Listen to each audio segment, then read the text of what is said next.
Sharma, associated with Himali Boarding School, Kurseong, and I hope you all have been watching the previous video which I have uploaded. So today we'll continue with reproduction in plants. If you have watched our previous video, you'll find that I've talked about asexual reproduction. I've talked about vegetative propagation by natural method. Today we'll be doing vegetative propagation by artificial method.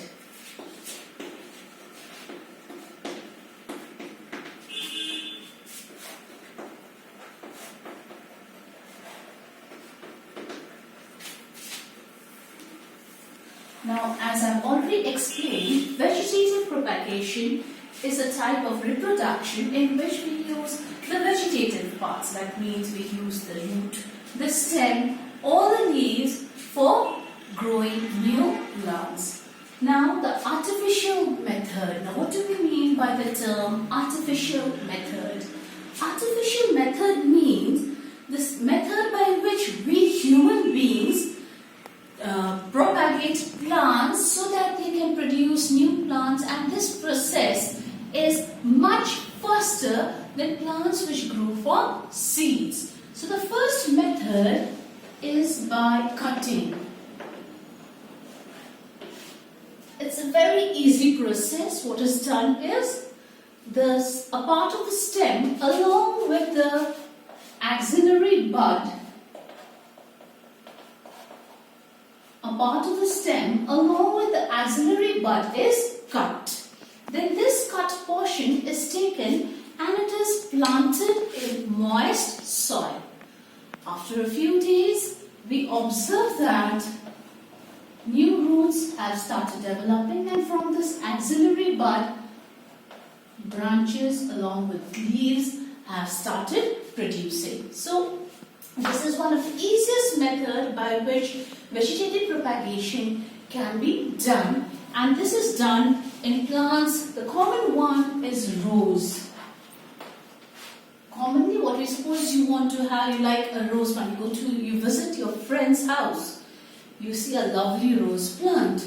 Now you want the same rose plant in your house. So you can follow this method, and then you will also get a lovely rose plant in your house also. So what is done? A stem with the axillary bud is taken, it is cut, and then it is planted in moist soil. After a few days, roots and new branches and leaves start developing. The next method is layering.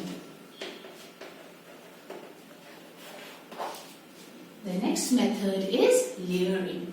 Now this method is followed, or it can be done only in plants which have weak stem. For example, grapevine. They have a weak stem, they are climbers. Okay, so what is done is, the stem is bent and then it is brought towards the ground. The tip of the part of the plant which touches the ground is covered with moist soil. So what is done?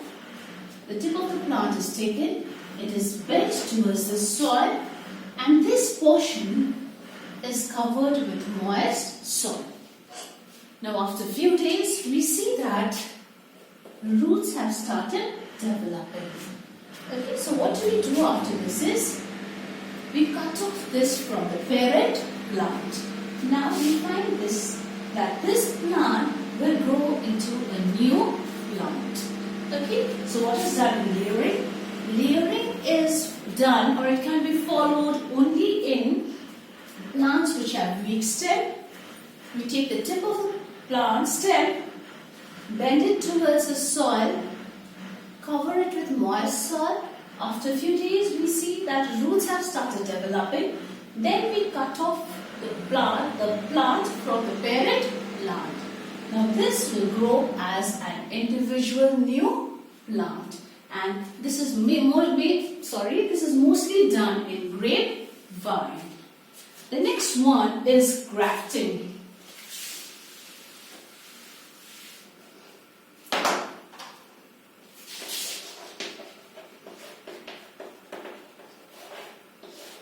Okay, now what happens in grafting is, Okay, let's say, suppose one of you, let's suppose A has a rose plant with red flowers. Okay, and another student B has a rose plant with pink. Okay, let's go with white. White flowers. Okay, A has a rose plant with red flowers, and B has a rose plant with white flowers. Now, a student C wants a rose plant with both red and white flowers. Now, it sounds quite impossible, isn't it? But it is possible by a process known as grafting. So what is done is, a twig from this rose plant which has red flowers along with the axillary bud is cut. Okay? Then it is grafted, or let's say it is attached to the rose plant with white flowers. Now how is it attached is, now if you remember in class 7 we had done meristematic tissue.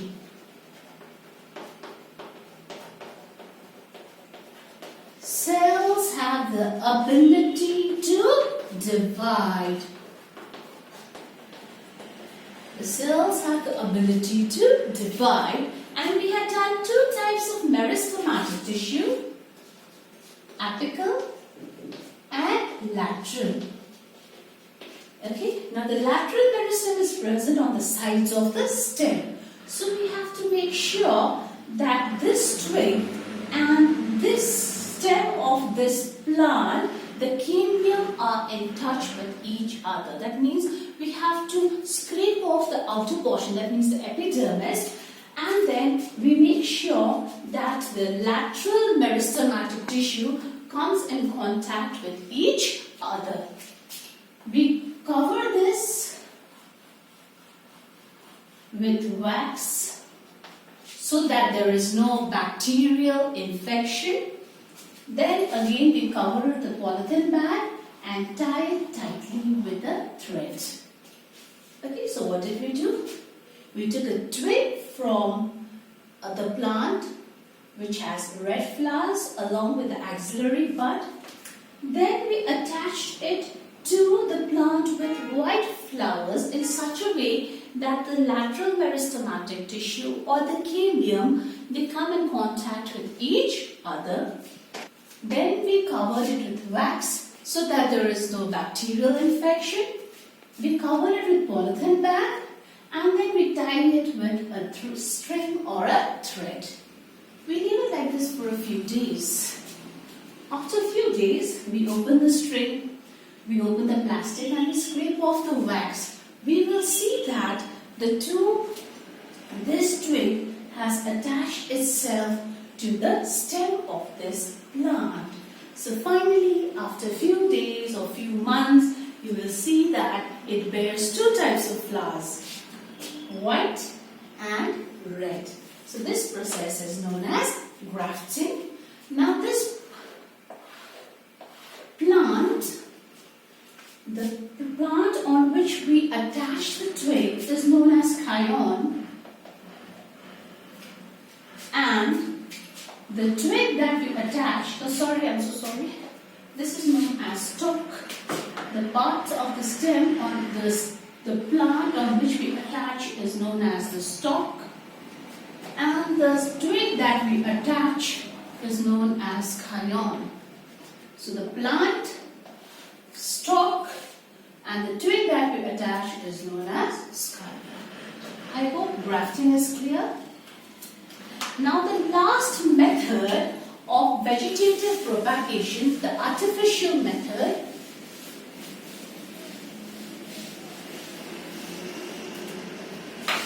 is tissue culture. Now this is also quite interesting because in tissue culture, from a small cell or from yes, from a small cell, we can produce thousands and thousands of plants. Okay, so again here, now this tissue culture is not done in the garden, it is done in the lab under sterile conditions, so that there is no infection. Okay, so what is done is, again here we take the meristematic tissue. So normally here we take the apical meristem, and if you remember, the apical meristem is present at the tip of the shoot and at the tip of the roots. So normally we take the apical meristem which is present on the tip of the shoot. So we take a petri dish.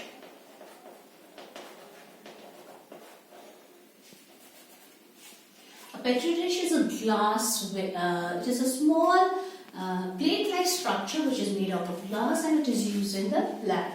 Okay, so we take a petri dish, and now normally in the garden what do? You take compost, you take soil, and then you grow the plant, isn't it? You have to plant it. So because the soil, the manure or the compost will provide it with nutrients. Similarly, now here we cannot take soil, since we are doing it in the lab, we take chemicals known as nutrients. So the chemical will provide all the nutrients. We take a chemical, not exactly a chemical, it's a mixture of different nutrients. Okay. Then we take the apical meristem and then we place it in the nutrient. Okay. Then we keep it in a very sterile place for a few days. After a few days, you find that this cell has undergone cell division. Huge number of cells are produced. So now this cell has now formed into a ball of cells. So we have just taken the cell, we have kept it in the nutrient, and then we have kept it in a sterile place or a sterilized place. Okay. Then after a few days we find that it has undergone cell division and a ball of cells is formed. This is known as callus. Callus is a ball of cells. Okay, now what do I do is, next what do is, we have to take the callus and then again we cut it into very fine, small pieces, and then we take another petri dish. Again we put nutrients and then we put a small piece of callus here. Similarly we take another petri dish, a small piece of callus here. So we continue until the entire pieces of callus are kept in the nutrients. Again leave it like this under sterile conditions for a few days. After a few days we find that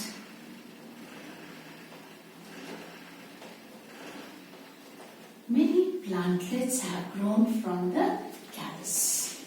So from this one portion of callus, you find around thousands of, even hundreds, okay, if not thousands, hundreds of plantlets have come out. Now we take these plantlets and then we grow it in normal conditions, that is in a garden. So see, from one cell, we have started off from one apical meristem, and then finally we are getting thousands and thousands of plantlets. So these are the different methods of artificial of vegetative propagation. The first one was cutting. We cut a twig or a stem with the axillary bud. We plant it in the soil. Plant it in moist soil. After a few days, it develops roots and gives rise into a new plant. The next one was layering. This is done in weak plants with weak stem. The tip of the stem is bent towards the ground, covered with soil, left it like that for a few days. Then we see roots have developed. Then we cut off the plant from the parent plant and develops into a new plant. The next one was grafting, in which we take a twig with an axillary bud, and then we attach it to another stem. And we have to make sure that the lateral meristematic tissue or the cambium are in touch with each other. And finally, tissue culture. Thank you everyone. I hope you all understood this portion, vegetative propagation done by artificial methods. Please do like and subscribe my video. Thank you.